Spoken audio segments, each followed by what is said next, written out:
సాక్షి paper వరకే, సాక్షి news paper వరకే కానీ వేరే ఛానల్లో ఏం చెప్తారు?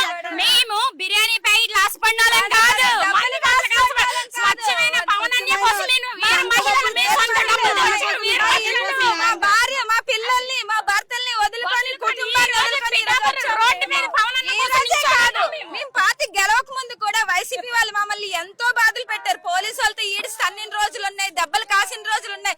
అయినా సరే మేము వెనక్కి తగ్గలేదు ఎప్పుడు కూడా. ప్రభుత్వంలో పోలీస్ స్టేషన్లోనే ఆదేళ్ల మనోహర్ మాకు దెబ్బలు తగిలాయి, పోలీస్ స్టేషన్లోనే మాకు దెబ్బలు తగిలాయి.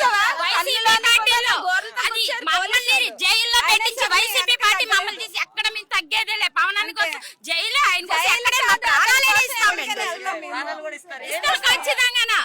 ఆయన ఒక సినీ హీరో, ఆయన ఒక యాక్టర్, అంతేకాకుండా ఒక మంచి వ్యక్తి ఆయన. పవన్ కళ్యాణ్ తో మాకు ఎవరికి ఫోటోలు లేవు. ఆయన మేము డైరెక్టర్ గా చూడలేదు, కానీ ఆయన చెప్పే ప్రతి మాటలో నిజాయితీ ఉంది కాబట్టి ఈ రోజు మీ గడపల దాన్ని బయటకు వచ్చాం. ఏం చెయ్యాలనేది చేస్తారు. జనసేన పార్టీ గెలిచిన తర్వాత